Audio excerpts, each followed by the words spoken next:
Welcome back to Raiders in Focus, the Randolph School podcast. I'm Elizabeth Crampsey, Director of Marketing and Communications. And I'm Kelly Emerson, Associate Director of Admission, stepping in for Glynn Below today as we dive into one of my favorite topics. On this podcast, we take listeners inside of Randolph. We share stories, programs, and values that shape our community and guide the decisions that we make as a school. And today we're talking about upper school. What makes it special? How do we support students as they grow academically, socially, and personally? That's right, Kelly. Thank you. And thank you for joining us today. We are so excited to have Dr. Stephen Lyng, our head of upper school, here with us today. Steve works closely with students, faculty, and families to make upper school an engaging, challenging, and supportive experience. Steve, thank you for being here with us. Thanks, Elizabeth and Kelly. I'm thrilled to be here and share a little bit more about what makes upper school such an exciting place. Perfect. Thank you, Steve. Let's start at the beginning. Can you tell us a little bit about your background and what brought you to schools and specifically upper school? I was just sharing with someone else earlier today that I'm in my 30th year in education. Did not realize that. Which is really hard to believe. I don't feel like it's been 30 years. You're only but, 30 years old. that It doesn't add was up. 30 years old as a professional.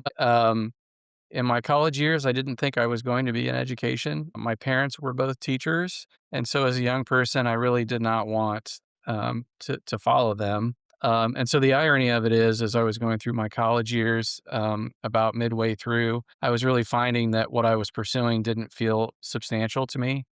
And went through a period of time where I really wanted to focus on helping people and being in a helping profession. And so the short version of that is I ended up becoming a high school teacher and coached a little bit of football. I wasn't very good at that. Coached some baseball. I was a little bit better at that. But ultimately, my wheelhouse was the classroom and teaching. And I was fortunate to have a mentor. My principal in my first school encouraged me to pursue leadership positions. And so he sort of fostered my development as a school administrator. And through various iterations of that, I've always been involved in high schools. And so part of it is the level of experience, but it's the age group of students that I identify with most, or I personally see the most growth, and the group of folks that I enjoy working with the most. So you came here from a school in Florida. I'm so sorry about the recent weather. What drew you to Randolph specifically? Well, there's a personal connection that I have. Many people listening probably know Missy McLean. Missy's our lower school head. She and I worked together in Florida for 10 years at the same school and became very close professionally there. And so when I was going through a search for a new school, it was Missy who essentially recruited me to the school. She helped me understand what Randolph was like. She helped me understand what Huntsville was like. And so because of the vast amount of trust I have in her personally and professionally, it sort of helped me become interested. And I really feel that I've landed in a really great spot here. So tell us, what excites you about coming to Randolph every day? I often tell people that the best part of this school is the quality and character of the student body. We are incredibly blessed here to work with a group of students who are motivated, who are ambitious, and we are not faced with lots of difficult, management sorts of problems. We're really able to focus on maximizing the potential of the students that come here. And I feel really fortunate that the environment is about achievement, and the conversations that we have are how we can get the best out of a student. And that's a pretty rare and unique sort of place to be. Definitely. Thank you to Missy for bringing Steve along. It's so great to see the continuity between lower school, middle school, and upper school with you. I think that previous relationship and trust shines when we think about the intentionality between moving kids through divisions. So, Kelly, this is your first time on the podcast. I'm going to turn that same question to you. What drew you to Randolph and what excites you about working at the upper school every day? Sure. So I was not in education before I started at Randolph, but I coached a club program here in town. And we had some players who just were reaching out to different coaches because they were needing a new volleyball coach at Randolph. The school was growing. There was a new campus opening. And I drove by and thought, wow, how could I not to coach in that space? And so I joined the community just as the coach, the volleyball coach. And then really fell in love with the students. And it wasn't just my volleyball players, it was the basketball players that were coming onto the court afterwards, and the football coaches who would come in and high five me before a match. And so there was just something about the family feel of this community that made me love it so much. And the head of school at the time came to me and said, I think I have a job I would like for you to do full time. That way you can be on campus more, because that was one of the things I was sad about is I wasn't on campus all day with these students.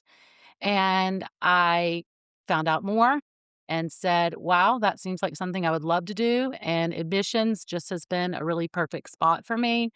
I brought my children a few years later, and it really has become a family affair for us. I love that. So you focus specifically on middle school and upper school admissions, correct? Correct. Yes. And I spend most of my days on the upper school, and there are days of the week that I'm over working middle school files as well. Excellent. So to see it all. That's a really good segue for us here. So we recently had Jennifer Ragsdale, head of middle school, on the podcast, and she told us all about life in the middle school and how they prepare students for upper school. And it is, like I was saying earlier, really awesome to see the intentional focus and continuity between divisions. Recently, we had our eighth graders visit Garth for a day in the life experience, and I'm wondering if you all can tell us about that. Sure. One of the things that we want to focus on, first and foremost, for rising ninth graders is to make sure that they understand the opportunities that are in front of them and the choices that they will be presented. So, as you progress through our curriculum, you have more and more choice as you go through. And so while we do have a traditional liberal arts focused curriculum where students are not necessarily specializing in, say, a health sciences track, if they are health sciences interested, there are ways that they can progress through our curriculum and select courses that will help support that need.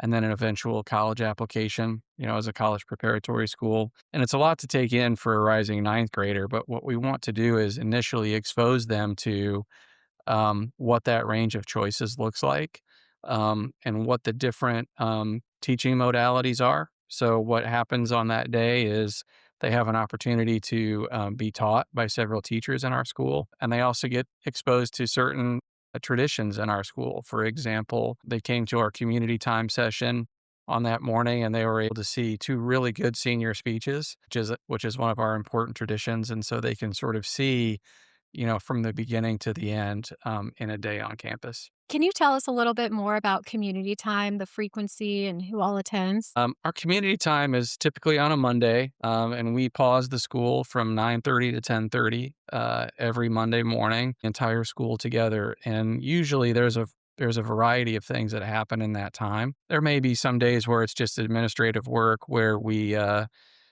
survey the students about things, or we may prep kids for course selection, but we also have guest speakers who come in, and then we intentionally tie those guest speakers into our advisory program. So a recent example is that, our head of school, Adam Dubé, came in and gave a guest speech about having difficult conversations. And then literally tomorrow in the students advisory sessions, they'll be doing follow-up activities around how to have difficult conversations. So there's some intentionality in how we use that time to build the capacity of our community and be intentional about the total development of the students. And then another tradition that happens, and not every senior does it, but those that volunteer and want to can give a senior speech each year. And we do a lot of those in community time as well. And it's a really cool opportunity to see our seniors share with the entire student body the way that they've grown over the 4 years. And it helps do two things. I think it sets a nice bookend for those seniors as individuals as they prepare to leave the school, but it also shows the younger students what they can be and how they can become something greater than where they are in their current moment. Such a great opportunity for the eighth grade students to get to feel that sense of belonging in community time. And also, the day that they joined, they got to hear some of those senior speeches. I can't think of a better preview to upper school than hearing from their peers that have gone Yeah. through that exact same journey. Kelly, I know the upper school ambassadors play a big role in the eighth grade visit day. How did they help out? Were there any funny or surprising moments during the day? Yeah, so I do manage our upper school ambassadors, and I love getting to work with those students. They're just really top notch, from the seniors who are involved in that program to the freshmen. But we do tours of the upper school campus since our students are moving from the Drake campus, our pre-K through 8th grade campus to our upper school campus, it is a new building and a new space for them. And it gives these kids an opportunity to really talk about their experiences in the upper school, give them a little insight of here's the places that I sit to study. This is how I use my free periods. You might want to go down and see Miss Leanne if you're needing some additional support with study skills, or make sure you're talking to Coach Gaunt about your workouts. So they really get to give their perspective of their time at upper in the upper school. And I think that it does lessen those nerves for the students moving from 8th grade to 9th grade, I can and only imagine. great mentorship opportunities. Yes, yes. Now tell me, were there any surprising moments, any funny moments that stood out to you? Yeah. There's always something. A couple of really fun things that I can think of. One of my ambassadors has, she's a junior and she has a younger brother that is in the 8th grade. She was all excited and I'm going to tour him. And I said, nah, I don't know about that. Maybe let's give him his experience. But she was so excited to see him. She ran up, she hugged him. His cheeks turned pink. It was really cute. And then at lunchtime, there were some boys sitting at a table, and I noticed they were really, like, just not letting anyone have the seat. They were holding on to that chair. The lunchroom was full. I was like, "What is going on?" And one of the little brothers came out of the line. They're like, "There he is, there he is." And they ran to grab one of their friends' little brothers to sit with them at lunch, and he felt big time. It was really cute. I loved that he was just grinning through the entire lunch period. They were talking to him, asking him about his day. And I thought it was sweet how they were taking care of him. That kid had a great day. Yeah, he did. That is He did. excellent, Yeah. excellent. Let's talk about the philosophy. This applies, I guess, to all of Randolph, but especially in the upper school. High standards, high support. Randolph is known for having high standards and offering high support. Can you unpack that for us? Yeah, I think that shows up in a variety of ways. I mean, I think it shows up in the way that our teachers work with students, right? Examples of that include when students are struggling with particular subject matter, it's very common for teachers to pursue those students and pull them into consultation times in order to give them extra help. I can think of several teachers who are constantly busy during that time and they covet it because they want to be able to be one on one with their teachers.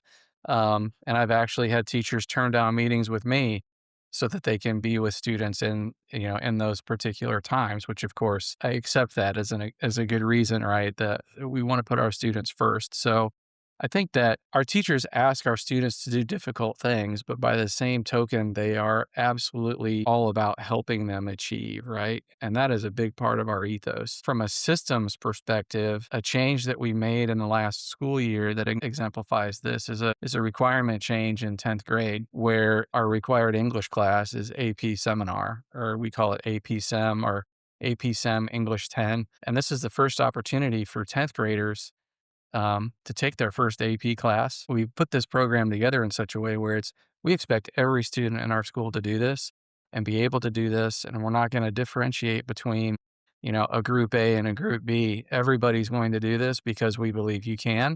And we also believe that we can help you do that. And I think that sort of sets a really great tone for then the subsequent 11th and 12th grade year for those students and what they'll be able to achieve in challenging curriculum later because we didn't tell them that they couldn't. In fact, we did the opposite. We told them that you could, and we're not really giving you another choice here, but we will help you succeed. I definitely want to unpack the AP seminar in a little bit. Before we get there, Kelly, I want to know how you've seen high standards and high support play out.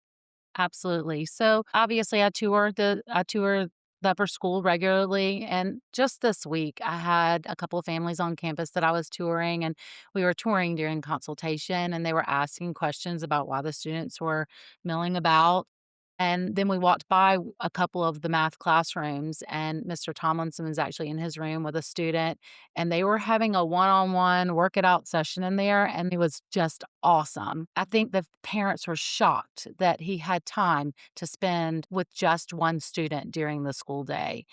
And I know that it made a difference to that Mhm. student for sure. Just I think it speaks volumes about what our teachers are here to do for our students, and I think that's great.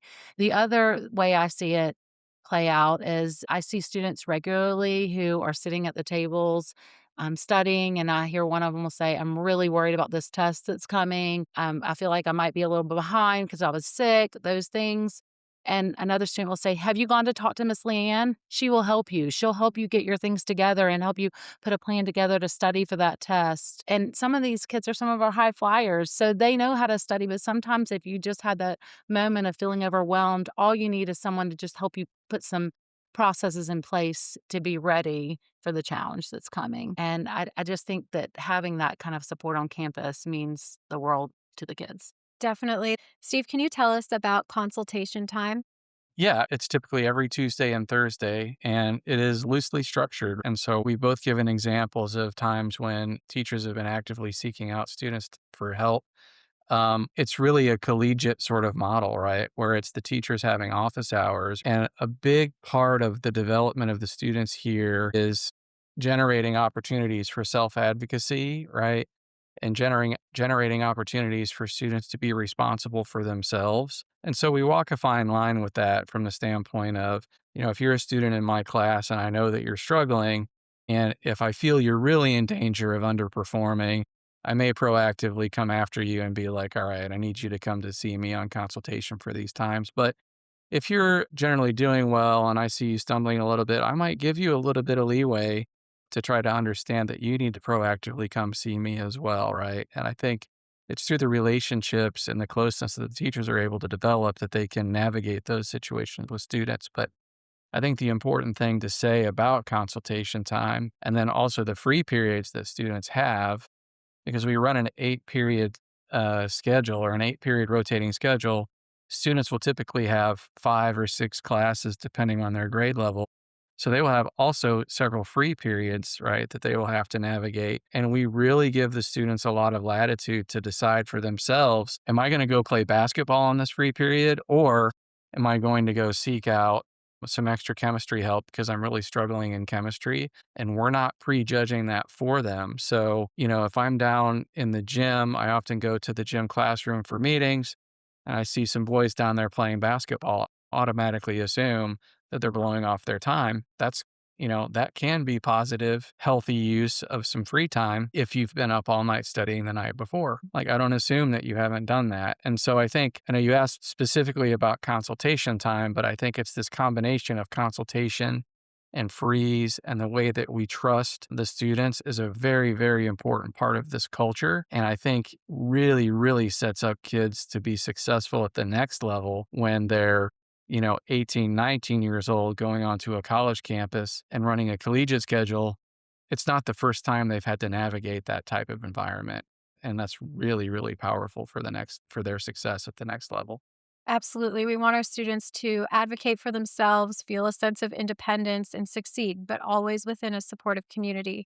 It's pretty amazing to see that balance come to life in our schedules. So, you touched on the AP seminar for 10th grade a little bit earlier, and we know that each grade has its own highlights. What are some of the signature programs or milestones for upper school students? Well, I think if we start at grade 9, the special program that we put in for grade 9 is called Freshman Seminar. And that is actually a half credit required course. And in that course, there's a variety of things that the students are exposed to, ranging from some formal instruction around executive functioning skills, like that comes from Miss Kemp, our learning specialist. Our nurse, Julie Earls, will go in and she will teach some health related concepts. So they'll get some health curriculum in that seminar. They'll get some preliminary college counseling in that seminar. So there's sort of a raft of things that happen. And we think about that as a foundational opportunity to be like, what are sort of the skills and dispositions that you need to be well, be healthy, and be prepared to handle some of the challenges that are going to be put in front of you in 10th, 11th, and 12th grade. And then 10th grade, the AP seminar is what we look at now as a signature opportunity academically that gives that grade level some identity. And I think what's unique about AP seminar is it's a literature based course, but it's heavily based in problem solving and applying literature to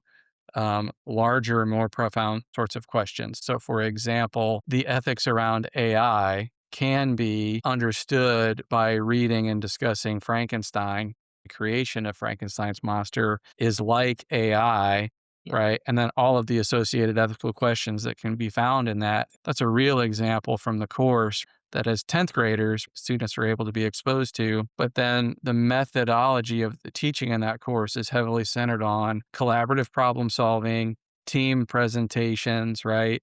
Debate. So there's a lot of students building and presenting. And then, of course, there's the AP component, which means there's externally moderated portions of the curriculum, which help us understand if we're maintaining a high standard or not. But it also gives students a first exposure to those sorts of things. So we're very excited about that. We also have a college counseling specific 10th grade seminar. Our new college counselor, Caleb Smith, will be teaching that.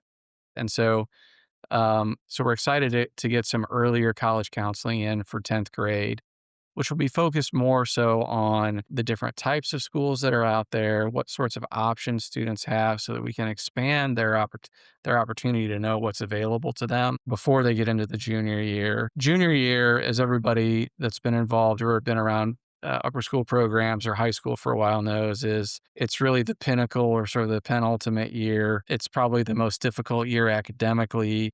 It's the first time kids are going to take a 3 or 4 course AP academic load, many of them. And so it can be a very challenging year academically. And then we have a junior college counseling seminar, which happens at that time where the students get group instruction that begins to go from broad notions of what college is and what I should be looking for to specific understanding of like what's going to be a best fit for Mhm. you, and giving the kids methods for understanding how to narrow their choices down, and then actual literal nuts and bolts instruction of, okay, now you're going to do your application. This is how you're going to do it. This is what makes a good resume. All that kind of stuff goes in there. And so the students get explicit instruction around that. So those are, I think, some important elements of the junior year. And then, of course, the senior year, it's go time for college application, right? And so the college counseling piece is there, from a group instruction to one-on-one, more family involvement at that point, which depends on the family and what different parents need or require in terms of their involvement. But that's where our college counseling department is hosting many one-on-one meetings as far as a signature aspect of that program. And then, of course, it's senior year. So all the senior celebrations are coming up, right? We're getting ready for all of that. Even though it's January 28th, we're starting to think about some of It those all things. happens That's right. fast. That's right. And we can't go without talking about the senior kindergarten buddy program. That is one of the best things that we have at Randolph School. It is Sweet, pretty sweet amazing. program.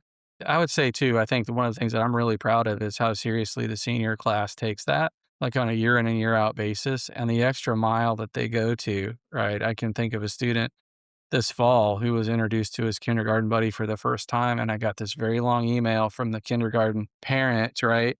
Where the senior had spent an entire Saturday afternoon at the kindergartner's birthday party, unexpectedly, right? He sort of crashed the party, I guess, and spent the whole day. And of course, no one really expected it. And the senior did it because he wanted to. And the parent was just so effusive about how meaningful that was for the kindergartner. And there are many, many examples of that.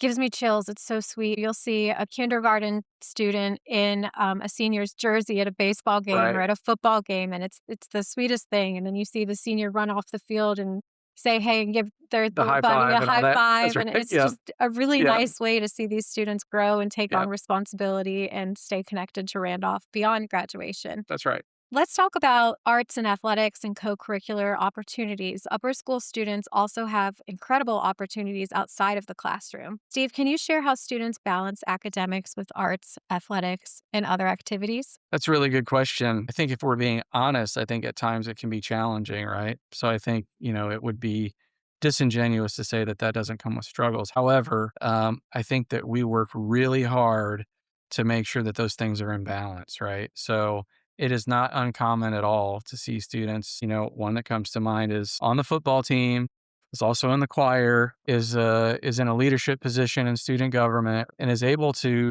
succeed really well in all those things. And a big part of that is because the adults work together to make sure that that's possible, right? Whereas in different school settings that I've been in, the different program leaders or the adults don't get along, or the adults don't value that sort of cross disciplinary experience. That's really not the case for us here. So it's really more the rule rather than the exception that students are are in multiple activities like that.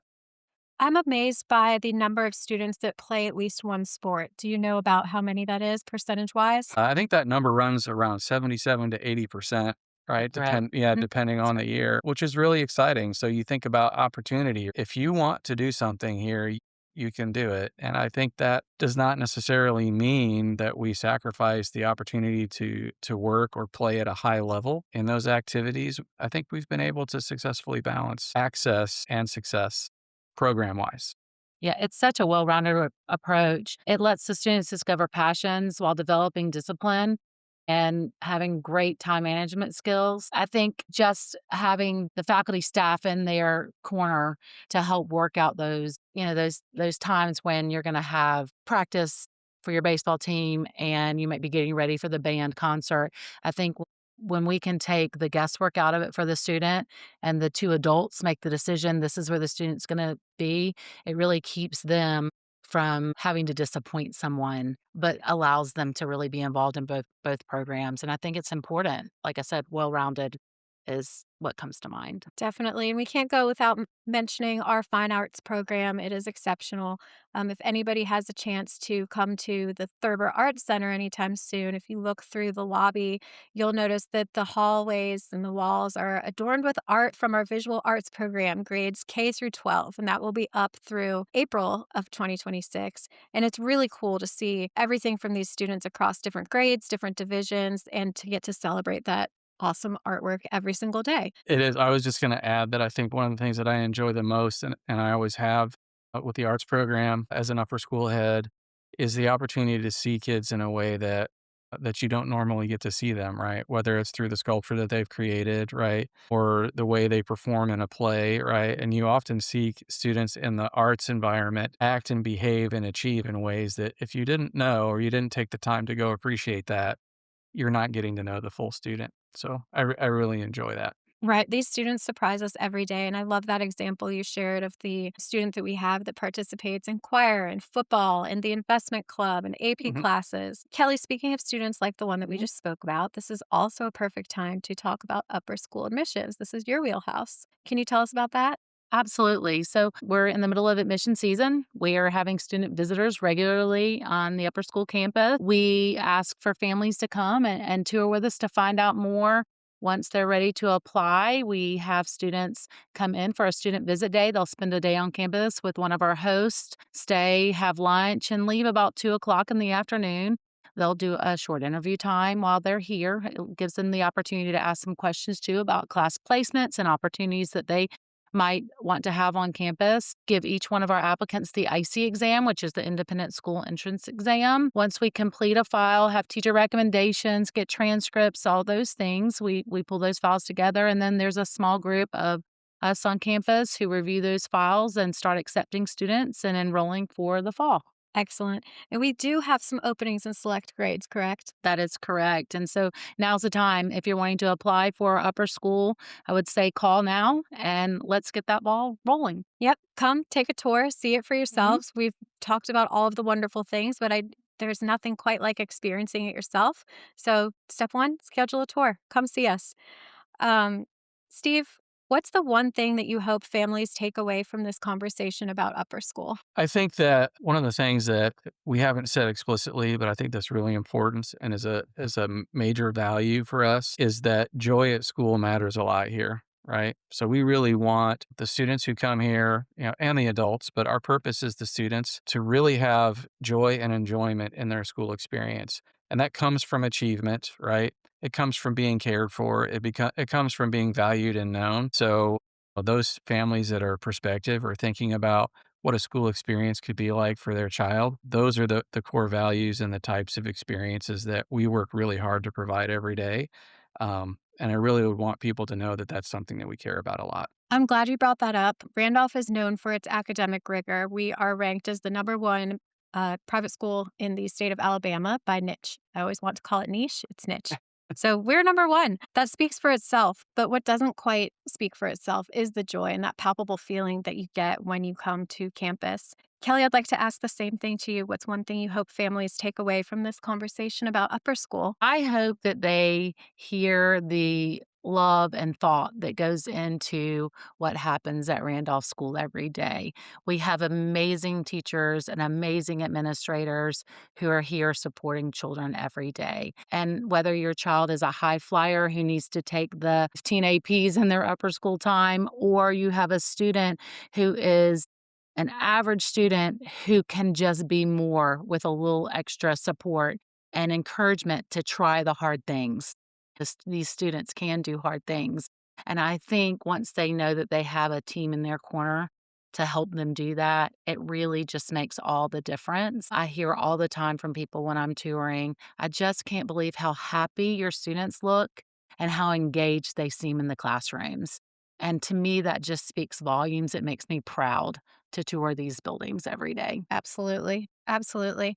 Well, Steve, thank you so much for sharing all of your insights. We're lucky to have you here as our head of upper school. Thank you, Missy. And Kelly, thank you so much for everything that you do every single day, bringing in families, working with the upper school ambassadors, and just ensuring that this is really a wonderful experience for current and prospective families at Randolph. Please make sure that you follow Randolph School on social media and subscribe to the podcast so you don't miss our next episode. They're all so much fun. Thank you for making that plug, Kelly. You're doing my job for me. I appreciate it. Until next time, I'm Elizabeth Crampsey, And I'm Kelly Emerson, and and this this is is Raiders Raiders in in Focus.